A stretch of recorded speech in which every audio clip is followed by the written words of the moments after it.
Welcome back to another episode of Change Wired podcast. I'm Angela Shurina, your host, your partner in collective and personal transformation, and just someone who is obsessed with human potential, doing our best, creating the world where all of us are growing consistently, creating amazing world all around us. Today, buckle up, because this conversation might just change the way you see people, decisions, marketing, what's happening in the world around you, customer behavior, business, and so many more things. You're about to hear from someone who might have cracked the code of why humans do what they do. My guest today is Phill Agnew, the host of Nudge, the #1 marketing podcast in the UK.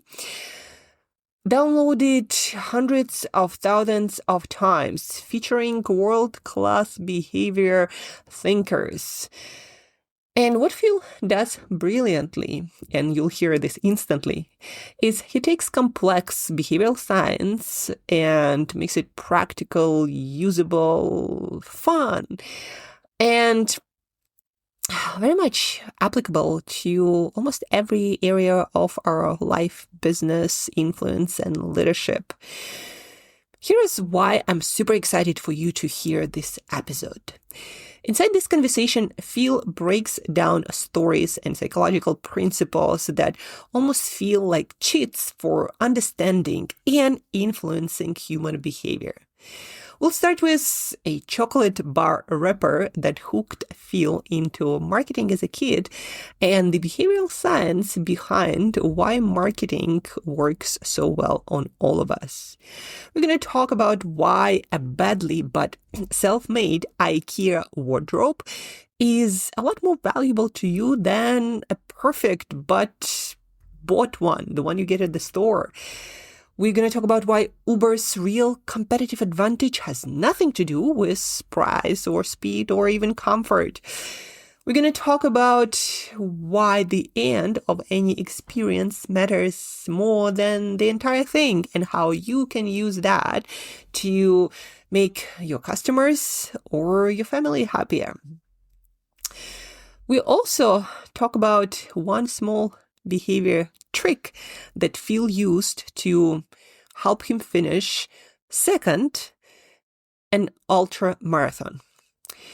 Also, Phill will share how he got 10,000 TikTok followers in just 1 week. We also talk about why a handwritten note, literally a scribble on paper, can change your business, your relationships, and your leadership and influence on people. This episode is packed.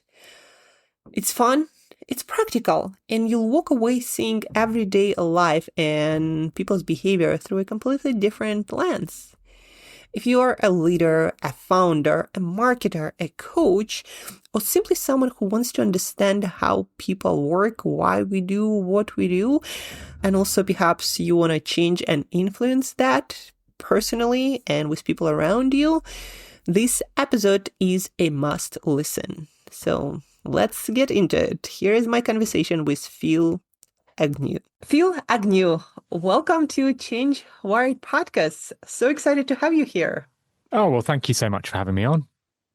Yes, when I was going through your bio and all the guests that you've interviewed for your show and all the things that you did, I was just so excited to bring you on because I know that your knowledge, your tips and strategies can bring so much value into pretty much every area of our listeners' lives, business, relationships, like whatever they want to work on, right? You get the lessons, the wisdom, the strategies, the tips you have will help them. So welcome to the show. And let's begin. Tell our listeners a little bit about yourself, where it all started. Thanks, Angela. Well, like you said, I've been very lucky to interview people far, far smarter than me on my podcast. It's been a real pro of starting a podcast. You get to speak to people who are smarter than yourself. And for me, that was a lot of people. But that really came about kind of serendipitously. About 6.5 years ago, I started Nudge. And I really started Nudge because a few years prior to that, I really became exposed to the world of behavioral science. By exposed, it means I read a few books about it and really fell in love with it. Not fell in love with it because I thought the books were very interesting, but because as a marketer, I've worked for a decade in tech marketing companies and product marketing.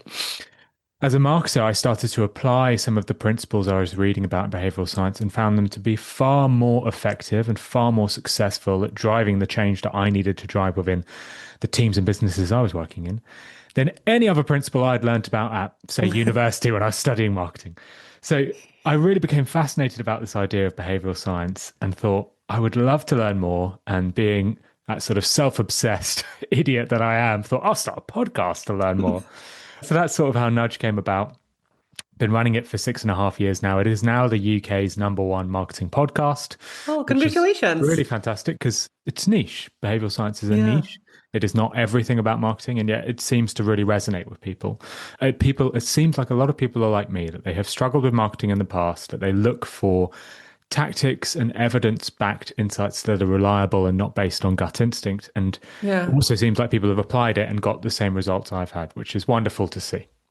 Yes, well, again, congratulations on the success of your podcast. And what I can say from my exposure to your podcast is that, yeah, you say it's a #1 marketing podcast, but it's so much wider in a sense that you don't just apply the insights to your marketing, but also you talk with people in leadership and in like, just so many different arenas of human performance and business. Again, it, yeah, just fascinating. Where when I'm listening right now on my podcast, there is an episode about leadership, and so behavioral science works everywhere, right? Because it is a science about our human psychology and how we can apply different principles of it into different arenas of human performance, business, again, relationships, etc. I think where do I want to start with? Maybe I would like to start with a little bit more of a pure background. How did you grow up and how did you develop this, I don't know, passion for marketing and improving, I guess, outcomes of our communication or business? Was it something in your childhood or was it chance? Yeah, I was a bit of a weird child, I think, in that I had a lot of questions as I was growing up. For example, I loved a chocolate bar called Tunnocks, and it has like a caramel wafer bar. I don't even know if I pronounce it right. I just absolutely adored this caramel wafer bar, and it tasted pretty good. But one of the reasons I think I was so obsessed with it is because every time I'd open a packet, on the back they would write this line which says over 7 million of these bars have been sold this week. And there was something just about my childhood brain that knew that I was being sold to there, but couldn't help but be convinced by it. So I had, that was an example of, as a bit of a kid, I was sort of obsessed by that. And then when I was a teenager, I became obsessed with a coffee shop in the UK called Cafe Nero, which is really bad coffee, not particularly good. But when I was 18, 19, I would just go back and back and back. And looking back on it now, I realized what was going on is they'd sort of hooked me into this loyalty scheme. And the way that they Mm. did it, because obviously every company was doing loyalty schemes back then, the way that they did it is when they would give me the card, the loyalty card, the barista would hand over the card, and the card would require you to buy 9 coffees in order to get your 10th for free. But the barista, every time she gave me this card, would plug in 2 stamps for free. Suddenly, I Yeah. felt like the luckiest person on the planet. I felt like I was a VIP. I felt like I was getting something incredibly good value. Like, wow, I've got 2 stamps on my card for free. Not realizing, of course, that that was just company policy and absolutely everybody in the store was getting those stamps. But it just made, I never went to another coffee shop. So those are 2 questions I sort of had as a child growing up. And I realized both of those questions were not answered in my £50,000 marketing degree that I did. They were answered in my exposure to behavioral science. So if we go back to the Tunnocks, 7 million people buy this bar every week. I eventually Hmm. learned that is, of course, social proof. That is the Yeah. idea that we follow the actions of others. So social proof, it's an evolutionary trait. We would have evolved as cavemen to learn this trait. If we saw a load of other cavemen eating berries from a bush, we will do the same. If we saw one caveman eating a berry from a bush and dying, we won't copy them. And this is great. It's really useful. It meant we all survived as we were growing up. But now it means when we're on holiday in Italy and we're walking past a number of different gelato stores, and one gelato store has a guy outside pleading for customers to come in, but nobody's in there, and another gelato store has a queue out the door.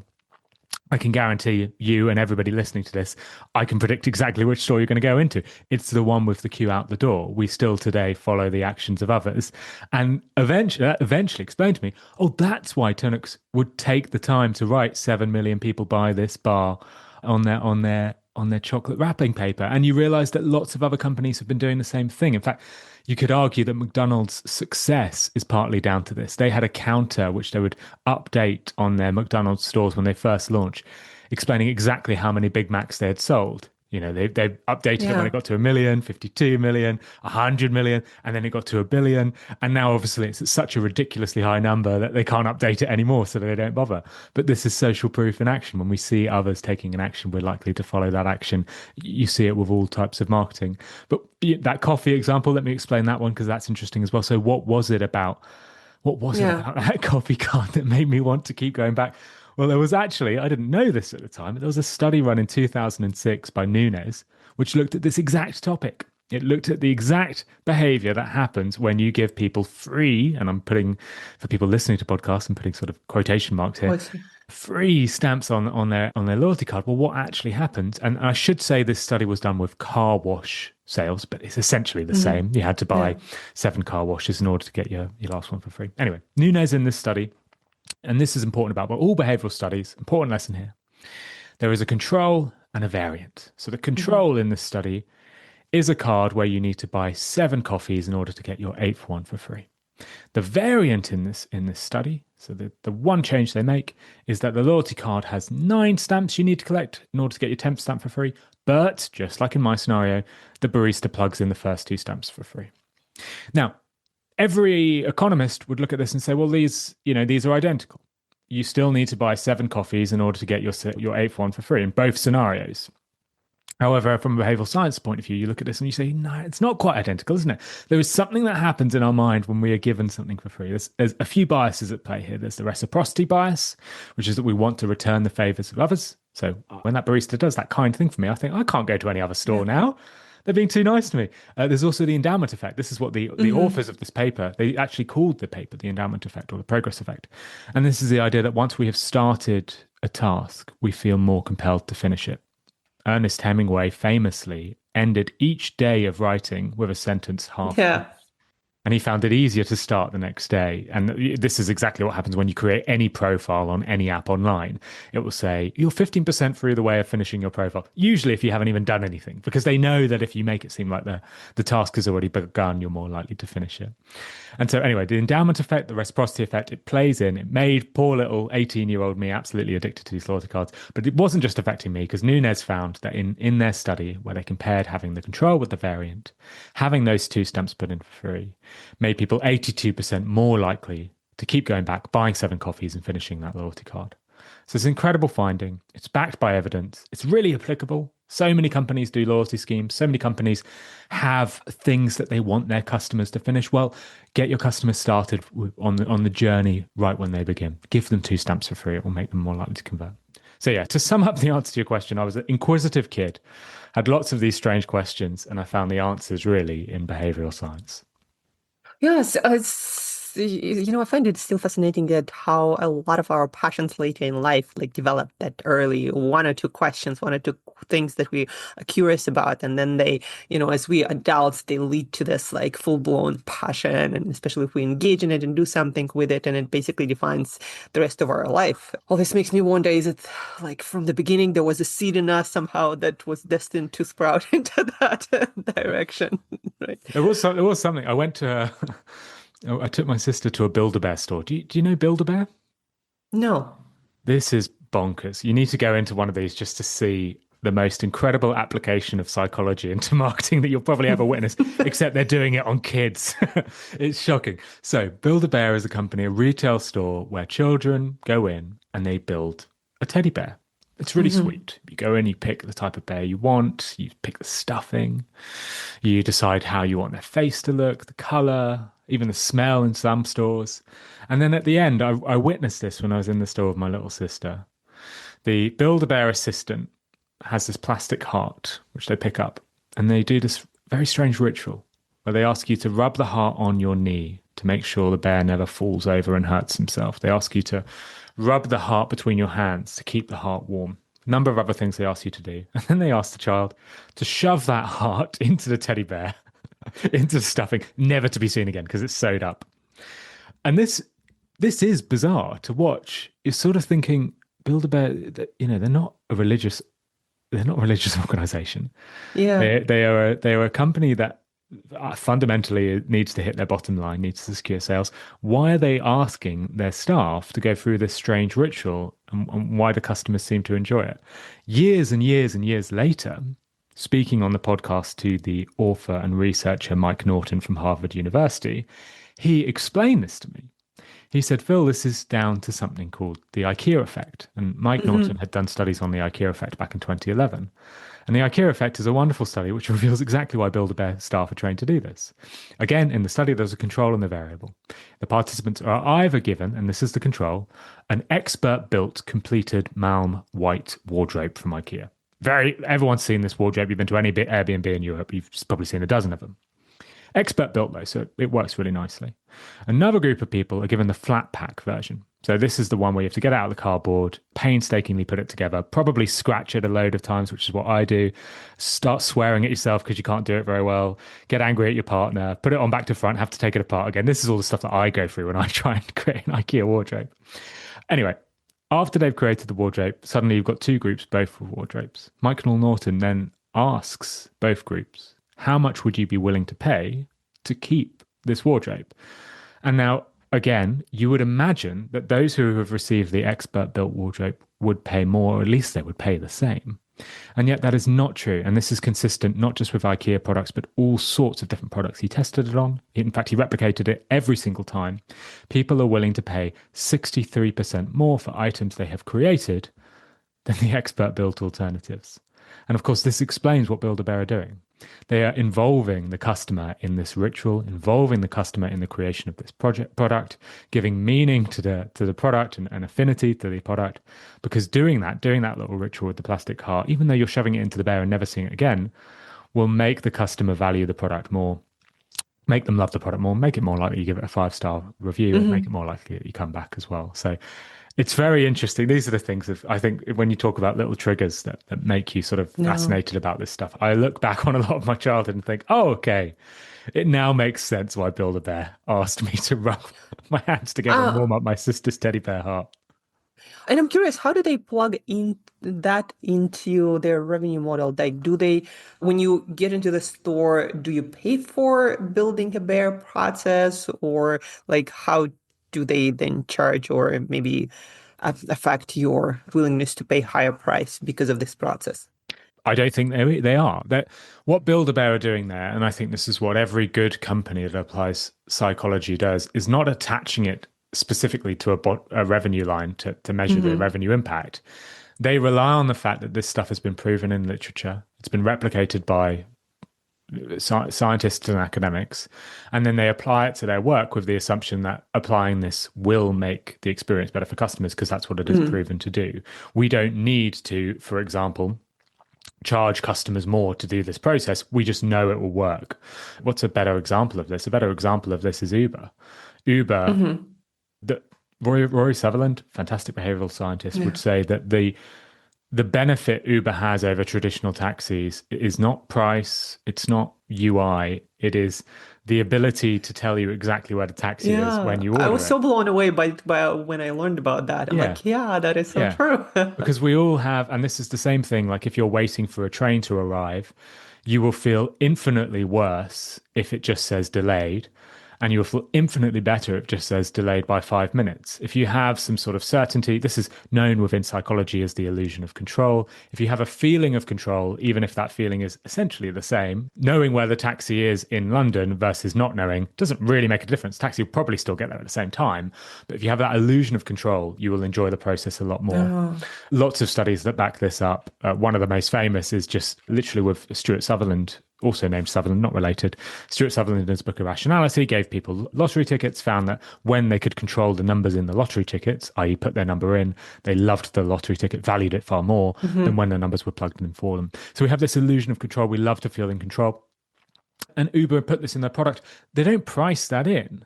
They don't charge you more to be able to see where the taxi is in London coming towards you. They just Yeah. know that adding that in will make their product more addictive, in the same way that TikTok know that showing you a totally variable algorithm worth of infinite interesting information, they don't need to charge for it. They just sort of know it will keep you hooked on the platform. So I think that's how some of the companies that really apply behavioral science look to do it. Obviously, there Yeah. are others like Amazon who test everything, but there are still some that, But that just apply yeah. and are convinced it will work. But with Uber, you're so right, because now traditional taxis just, for me, seem so not, they're getting almost unreliable because they don't do that. I'm like, how am I supposed to rely if I don't even know like how it's gonna Yeah. get there from where? Also, I think I feel well, that can a lot of these insights can be applied to different areas of life. Like I use that in any to resolve any tricky situations around when I need to delay something or I need to tell people bad news that it might take longer than we expected. So what I do is after I tell the news, I say exact expectation. So we're gonna finish and we're gonna get it that at that moment in that many days, in that many hours. And a lot of people have no problem then whatsoever with whatever solution you propose as soon as they understand how long it's going to take, how it's going to happen, etc. And they have the certainty of how the Mm. whole thing gonna go. Yeah, interesting. I like that example. There's a lot of evidence that suggests that if you reveal the amount of time something will take to do and the effort you'll put into it, people tend to value that thing more. It's the best example of this is actually Michael Norton as well, with his collaborator Ryan Burrell. He ran this incredible studies with Kayak. So Kayak is like booking.com, Yeah. expedia.com. You go on there to book holidays, becoming less popular now with ChatGPT. Anyway, back in 2011, he did these studies called operational transparency. And operational transparency is a fancy way of saying show the work you're putting into Yeah. something. And so again, there's a control and a variant. The control saw the typical Kayak loading wheel. This is back in 2011, so things took a bit of time to load. You would search for holiday trips to Rome, and it would take 15 seconds to come back with the results. And all that would happen is the loading wheel would go around in a Yeah. circle, as normal, what we were used to expect. Burrell and Norton then said, well, why don't we create a variant of this loading wheel, which takes the same amount of time, but shows the working? So the loading wheel would then say, we're searching through all of the hotels in Rome. We're now searching through all of the airlines. We've found a good offer from BA. We'll now compare this offer with one from EasyJet. We're finding great Feel restaurants. They find that when people have a loading wheel which reveals what the machine is doing, is transparent about the operations that are happening, people not only stick around during the wait, they actually value the results that they see afterwards far more, even though the results are identical to those that are seen with the normal loading wheel. So if you show, if like you're saying, if you tell people, oh, this is going to take this amount of time because I have to do X, Y, and Z, people will end up valuing the thing you then do far more. One final very interesting part of the study is sometimes they made the wait even longer. So when the loading wheel was going through all of those different options, saying we're looking at flights, we're looking at BA, we're looking at EasyJet, all of these different things, even if it took twice as long as a standard loading wheel, and the participants still ended up preferring the results from the one that took twice as long. Fascinating idea that we think speed is everything. Well, perhaps not quite if you yeah. believe that there's effort going on behind the scenes. It reminds me also of, what ChatGPT is doing right now. I don't know if they're Yes. doing that on purpose, but it's like, I'm sure they are. Yeah. thinking, or like when Yeah. you have your agent mode, it's Yeah. I'm researching this, I'm going to this website, and you're Yeah. like, okay, Well, it's well, working. imagine the opposite there. Imagine you and I have done agent mode, and it is if you have a ChatGPT account, go and do this because this is a perfect example of this. And agent mode literally can take 10 minutes to bring you back a result. So imagine if it took 10 minutes and just had a loading wheel. Yeah. I would honestly suggest that nobody would end up seeing the results. I think all of us would have exited the page. We'd be like, well, this just isn't working. This is the Yeah. equivalent of what we were talking about earlier, of that illusion of control. Oh, my train just says delayed. This is awful. Or I don't know when the taxi is coming or where it is. This is awful. If ChatGPT just had a loading wheel, it wouldn't work at all. So, of course, what they do is they apply Ryan Burrell's study, which is they show you exactly what it's doing at all times. Shows you exactly Yeah. what pages it's looking for. And that will take more time. That will make the process take longer. It will take longer for ChatGPT to not only search through BAs, flight deals, it'll also take longer to show you an iframe of what it's doing, much longer. So the prediction now is these searches take 10 minutes. They probably take 2 minutes longer than they need to, but it's necessary in order to keep people hanging around. Because if it took far less, if it took the same amount of time but just had a loading wheel, people wouldn't value it as much. And I would argue, if it just took 30 seconds, rather than 10 minutes, people wouldn't value it as much as well, even though it's the same result. And this is, I like to call this the barbershop dilemma, which is if you go to a barber's and you always get your hair cut the same way and they always take half an hour, and one week you go and they don't take half an hour, but they take 2 minutes, but your hair is still identical, you will not like that haircut, even if it looks exactly the same, because you'll be thinking to yourself, Yeah. how, there's something not right here. The barber usually takes 30 minutes. They've only taken 2 minutes. Even though my haircut looks the same, I'm not happy with that. It doesn't seem right. Same would happen if a plumber comes around your house and tries to fix something. If they're out in 30 seconds, you think, did they really do a good enough job? And this is the same thing. If sometimes things look too quick, we don't value them as much. The best real world example of this, of a brand struggling with this, is Starbucks. Starbucks in 2011, they had taught their baristas how to do this thing called parallel pouring.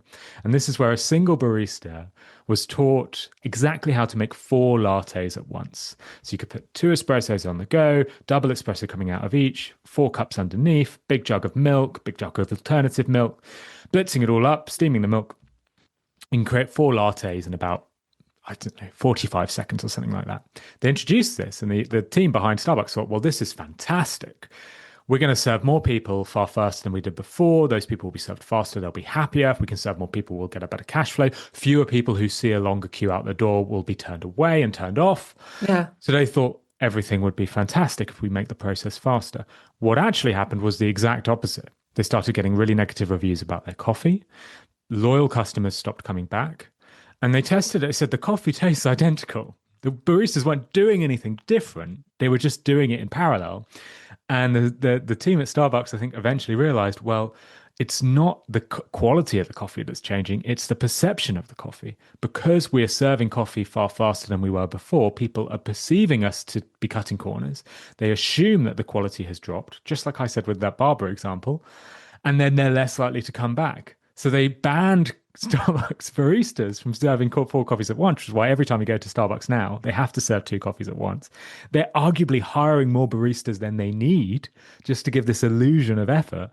But that illusion of effort makes us far more likely to spend $5 on a coffee because we believe that actual effort has gone into the creation of the product we're buying. Yeah, it's such fascinating think about our psychology, how we value different things depending on how things are presented, right? And I think like a lot of behavioral science is a lot about that, like working with psychology instead of trying to fundamentally change something about the experience or the product or the service. But you know what I'd like to jump into, if you don't mind, into more practical stuff. Like, for example, take you, if you don't mind, how do you apply everything that you've learned about behavioral science, like all these different insights, well, maybe not all of them you're applying into your life, but how did it change your life, whether that's personal health or business or relationships, knowing that, yeah, maybe examples of how you applied some of that stuff to create specific results? I mean, I'm a nerd, so I just like to read about these studies and then apply them. I've built something called the Nudge Vaults, which is my database of 450 different insights that I think really works. And I've tried to test as many of them as possible. But you know, as an example, I read a study from 2022, which was done on South Korean e-commerce stores. Really interesting study. And because some studies are done in laboratories, some studies are done in the real world. This is a real world study. So the results, I think, are even more applicable. And in this study, they had 1,232 customers in their group. And then some were in a control group. So they bought something with the South Korean e-commerce store and nothing happened afterwards. Well, they got their product, of course, but nothing else happened. Another group got a thank you note. And the thank you note was written up, typed up, and printed out on a leaflet. And it just said, thank you so much for purchasing with us. We're really grateful. Yada, yada, yada. Printed this note off and sent it to the customer with their product. So some people get nothing, some people get a thank you note. And then a third group got the same thank you note, exact same copy, but this time it was handwritten. So the copy was written by hand. Yeah. And then they measured exactly how much each customer on average would spend with the store in the future. And they find something really interesting.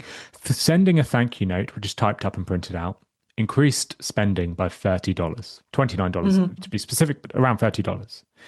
And this is again reciprocity in action, right? We like to return favors. Company does something nice for us, shows that they're really, makes a bit of an effort to say they're really grateful. We'll be more likely to return the favor. The same thing happened. We bought our first house recently, which was really lovely. The estate agent, who I would say was not good, estate agents in the UK can be quite difficult, but they gave us a 4-pack of beer when we moved in. And then asked for a 5-star review. And I was like, yeah, of course.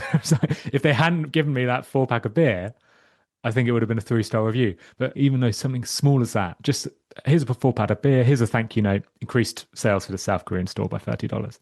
But the handwritten variant was far more effective. It increased sales by $52. And the idea here is partly due to something called costly signaling, which is the more effort we put into to writing or communicating our message, the more effective that message will be. And so you ask how I apply this. Well, I just try and test this out in any way I can. For my little test that I ran, I wanted to get a few more positive reviews on my podcast, wanted to get a few more 5-star reviews, don't we all? And so I gathered a random group of 40 people who had recently subscribed to my newsletter, and I split them randomly into 2 groups. One group got an email from me saying, thank you for recently subscribing. I hope you're enjoying the show. Please leave me a review if you have the time. And another group got that exact same message, but I'd written it by hand and taken a picture of that message and sent it to them. So very similar to the study. And I had a control and a variance, so I could test it. And the test proved pretty conclusive, because what happened with the handwritten version, also what happened with the version I just typed up in an email, is I think only 2 people clicked my link to leave a review, and 1 nice person did actually leave me a review out of 20, which isn't actually that bad, 5% conversion. However, with the handwritten variant, 9 people clicked the link to leave me a review, and I got 4 reviews in total. These are very small numbers, but it proved to me that it worked. And now whenever I want reviews for the show, I make the effort to actually handwrite a response, because it's far more effective. It'll get a far larger number of reviews. And probably, like I said with that real estate agent, probably means people are going to give me a nicer review because they see that I've made an effort with my ask, which is that costly signaling bias at play. So that's how I use it. I like to test these things out. I like to read about them and apply them really as much as possible. Yes, you also mentioned when I asked you to propose some things to talk about, you mentioned that behavioral science help you to finish, which is it, second in an ultra marathon. So I was curious, like, how did that happen? Who did you have to bribe there? Yeah, take this with a pinch of salt, everyone. But I read about a principle called the peak end effect. Peak end effect is really interesting. It was discovered by the Nobel laureate Danny Kahneman. And in Kahneman's studies, he actually originally did these studies with colonoscopies, which are very unenjoyable medical procedures. I don't probably have to go into detail as to why. Anyway, did these studies with colonoscopies. In the study, and these are real world study where people are getting actual colonoscopies. In the study, there's one group of participants who get the colonoscopy as normal. So it takes about 15 minutes. It's very painful. It's not enjoyable. And then the sort of procedure finishes. Another group of people get the same procedure that lasts 15 minutes, but then there is an extra 5 minutes added at the end. Actually, it might have been more like 2 minutes. There's an extra 2 minutes added at the end where the procedure continues, but it is far less painful because essentially they just leave the instrument in, but don't move it at all. And the final moments of the experiment are just far less painful than the average before. Now, the 2 versions that we're looking at here, one is 15 minutes and painful, one is 17 minutes and painful, but with 2 minutes, which is slightly less painful. Objectively, if you look at both, you would say the 15-minute version is obviously better. It is shorter. And yet that's not what Kahneman found. When he asked people after the experiment, how painful was that? How much did you enjoy it or hate it? How likely would you be to do it again? How likely would you be to recommend it to a friend? Those who had the longer, just as painful procedure, but with a more pleasant finish, rated the colonoscopy as far less painful overall. He proved this again in studies with icy water, where people are asked to leave their hands in icy water for about 10 minutes, which is really unpleasant. But then another group had to leave it in for 10 minutes. And then for the last 2 minutes, he increased the temperature of the icy water by about 2 degrees, which is very subtle, still painful, but slightly better. Those who had the slightly nicer finish said they enjoyed the procedure was far better, far outweighed the difference. So, how did I apply this? Well, I was training for this ultra marathon where I ran from it was London to Crawley in the UK. I kind of had this idea that I had to do lots and lots of long runs in my training and lots of interval training where you sort of sprint for quite a bit. You push yourself these tempo runs where you're running at pace for a long period of time. And I thought, well, the peak end rule suggests that my perception of these sessions will be outweighed by those final moments rather than the session as a whole. So I could do a really difficult session where I'm running right at my peak ability, getting the heart rate up. But if I have 2 minutes at the end where I just run really easily, try and enjoy it, try and take it really slow, I should enjoy it more. And I did this little experiment where half of my runs, I didn't have the nice 2 minutes at the end where I sort of slowed down, let my heart rate start to slow and really relax into it and just enjoy the end of the run. Half of them I did do that, half of them I just sort of finished straight after. And I rated the runs. I found the ones where I finished straight away. I enjoyed it far less. I was also far less likely to actually go on a run the next day, I figured out as well. And then I did this for about 3 months.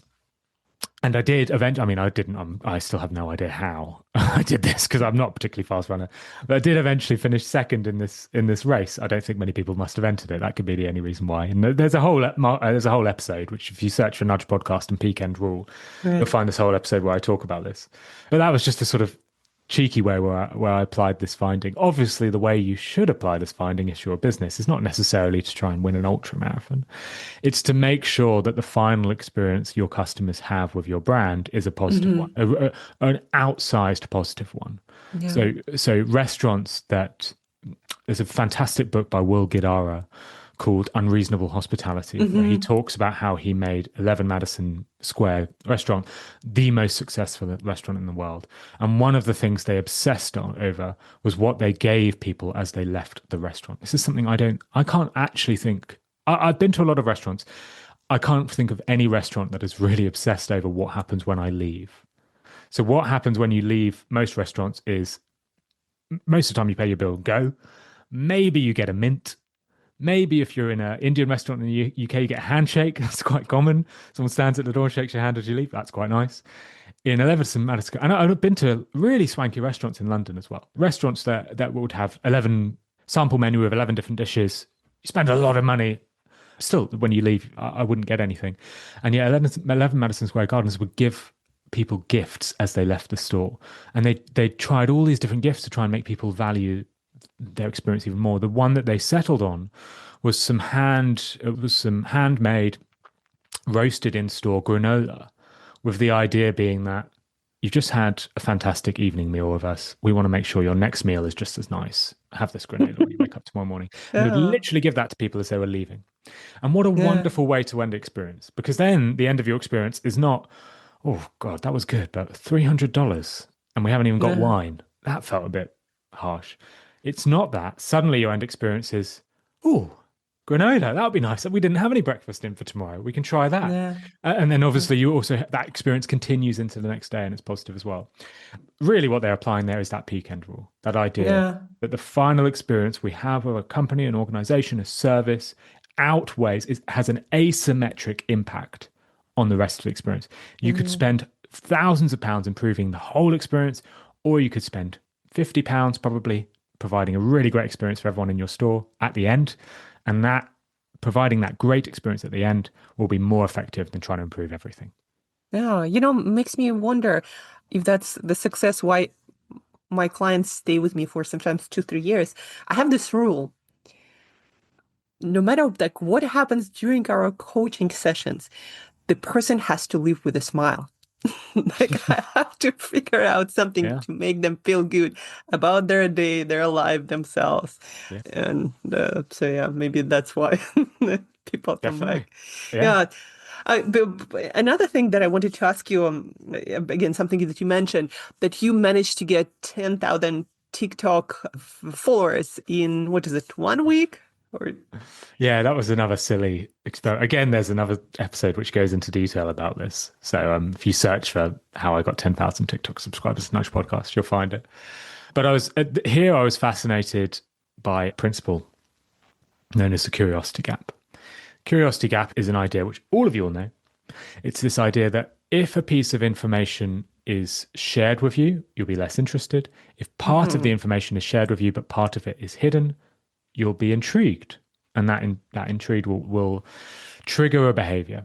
What's a great example of this? Well, there's so many. This is clickbait. So this is why here's the 25 best things about going to Portugal. Number 7 will surprise you. It's exactly why that works so well. This is cliffhangers. So this is why Stranger Things is releasing a new series. I guarantee you at the end of that first episode, there will be an unresolved question because that will make you more Yeah. likely to watch the second one. This explains Shakespeare's popularity. So Shakespeare, many of Shakespeare's plays were not written by him. They were stories that had been around for dozens of years.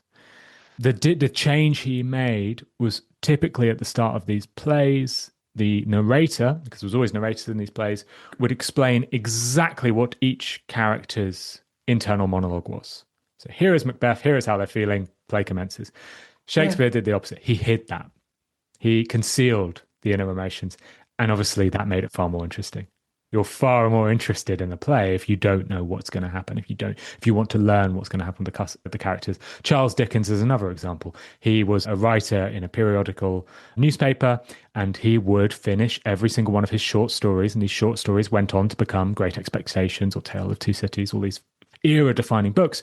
He would finish each story with a cliffhanger. He wouldn't explain exactly what was going to happen, and that made people want to keep coming back. So this isn't something that BuzzFeed invented. This is something that was used by Shakespeare and Yeah. Dickens, and it works for Dickens, and it worked for me as well because I tested this. I created, I think it was something like 40 different TikTok videos, each with 60-second little clips, sort of like how I'm talking about now. Here's a fast Yeah. way to increase the number of sales you get from repeat customers by writing a handwritten note. And I'll do a little 60-second video on that. Except for 20 of the videos, I shared all the information up front. So I'd say pretty much what I just said. Here's how you can double your customers by writing a handwritten thank you note. For the other 20 videos, I concealed some of the information. So I said, there's an incredibly simple tactic that can help you double your sales. Pause. So one, you get the information up front, it's a handwritten note. One, it's hidden. Yeah. I spent, I think it was £1,000 or $1,000 advertising these because I had no TikTok Yeah. followers, Yeah. obviously. Of course. So I needed visibility in order to make this test worthwhile. So I spent the same amount on every single one of these videos, boosted them, so to speak, and then could measure how long people watched, how likely they were to click on my profile, how likely they were to subscribe. And every single metric, I wasn't surprised about this because I knew it would work, but it's still fascinating to see it. Every single metric where the video didn't reveal everything up front, where it kept in that curiosity, people, when they saw those videos, were far more likely to click on my profile, far more likely to subscribe, far more likely to watch the video for longer, far more likely to like and send it to friends. And it's a great reminder for anybody creating content that we should leave something slightly unknown. We should give our audience the benefit of the doubt and the respect they deserve. They do not need to be told everything up front. These are smart people who can figure things out. You don't have to reveal if Hamlet is mad or not. You can keep it obscure because it will make your story more engaging. And it works for Shakespeare and it works on TikTok. Yeah. It's gonna create this thirst for knowledge, for figuring things out, for finding things out, which boosts learning and obviously then benefits people from that learning. One other, I wanted to ask you, what would you maybe what is one interesting either insight or learning or strategy that you feel is like very applicable in many different domains and very useful that you'd like every listener to know to apply it in as many scenarios if possible? Like what would be your one thing? So my one thing, and I'll share one because it's it's annoyed me recently. And I think everybody can get on board with how annoying this is, but there is a better alternative. So I buy coffee from a really good independent roasters in Bristol called Wogan Coffee, really great coffee company. And I subscribe to their product and they send me coffee each month, kilo of coffee a month. Coffee around the world has been going up in price for Yeah. multiple different reasons. Anyway, they sent me an email and they say, coffee costs are going up across the board. We're feeling these costs. You pay us for a subscription. We're going to have to increase the price of the subscription. Your price is going up immediately by £2, £2.50 or whatever it was. Total wrong way to do that message. Why is it the wrong way? Evidence suggests that people are more likely to commit to something if it is in the future than if it is in the present. So if you read a brilliant book by Wharton professor Katie Milkman, she has done Huh. dozens of studies on commitment. And she has asked people, for example, will you be a student in her class? Would you be willing to tutor somebody in a year below you? Give them some tips on how to improve. Tutor them. And she asks one group, will you be willing them to tutor? Will you be willing to tutor them this term? And she asks another group, will you be willing to tutor them next term? Pretty much the same ask, still for the same Yeah. amount of time because it was done right at the start of the term. So it was the same amount of time. And she asks, will you be willing? And if so, how long will you be willing to tutor them for? And she finds that when you ask for commitment in that current term, people only to commit to 23 hours on average. If you ask for a commitment in the next term, people commit to 85 hours on average. People commit to far more in the future. The future seems further away. We have a positivity bias where we believe things will get better. So when we're asked about the future, we think we'll be able to do far more. This is the classic New Year's resolution dilemma. Oh, Hmm. I'll run a marathon in April. Yeah. In January. I think that'll be no problem because I'll do loads of training in March and February. It doesn't quite work out that way, but we're far more likely to commit to it. This is why marathon companies always try and sell their marathon slots 9 months in advance. You never see a marathon company trying to sell you a marathon slot a couple of days before, even to people who are prepared. So, what could Wogan Coffee have done differently with me? Well, they should increase their prices, of course, but they know that the price of coffee will increase. Everybody knows that the price of coffee is going up. And we have known for months, we've known for years that this is coming and will continue to come. And so what they should say to me is not your price is going up immediately. They should say, are you happy with a price increase? If so, your price will increase in 3 months' time. That would totally change the feeling. Suddenly, I Hmm. wouldn't feel like something hard done by is happening to me. I'd suddenly feel like that one, I'm committing something in the future, so it doesn't feel as painful. But two, I'm actually committing to something. There's a whole other plethora of studies which reveals that if you get people to say that they're okay with something, to commit to something, they'll be more likely to actually do that action. Like the study, which is famous, run by Steve Martin in dentists in the UK, is when people are leaving the dentist, if you get them to actually write down the time of their next appointment and commit to going, so yeah, I'll be here at this time, I'll write it down, they'll be more likely to actually going than if you just tell them when their next appointment is. If you get the individual to make a commitment, they'll be more likely to do it. So if Wogan's email had said, it's happening in 3 months, are you okay with that?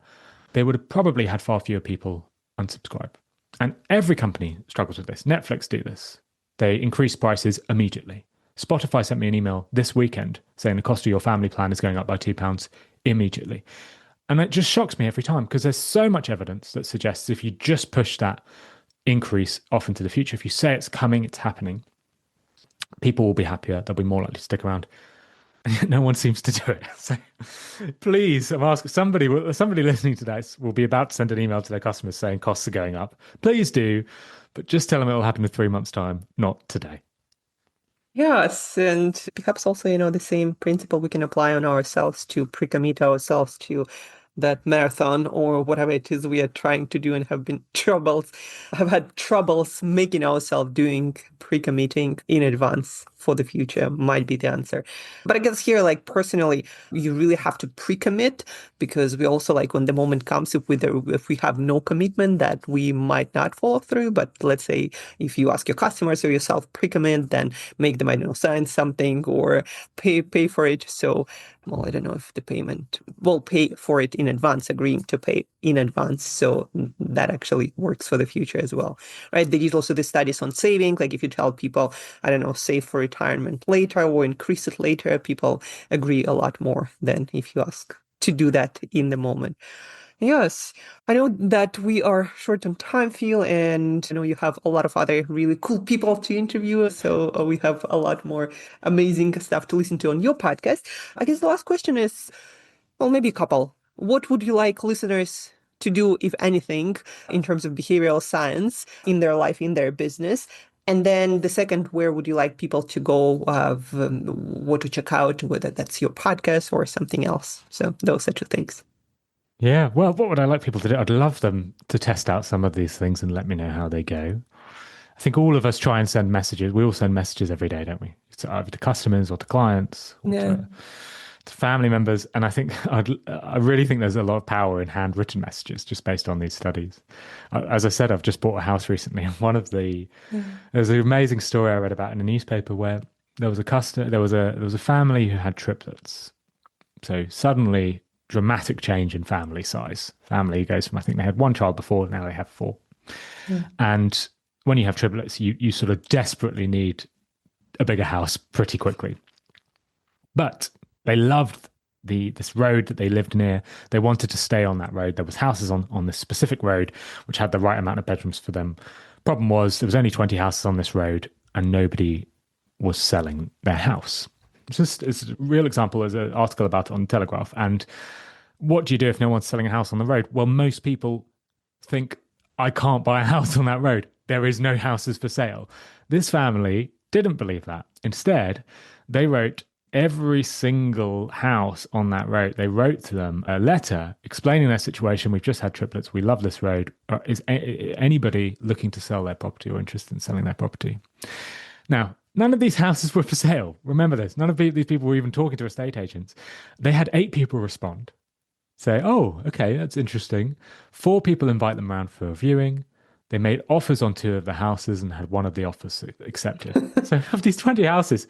And I think this is important because you think, yeah, I can write a handwritten thank you note to a customer of a South Korean e-commerce store and it might increase their sales.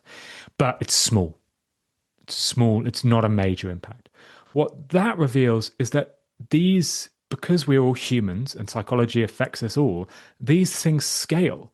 So these things are effective at just changing behavior and decisions. And that behavior could be encouraging someone to spend more with a company next time they purchase, or it could be encouraging them to sell their home. They have the same effect and they scale in the same way.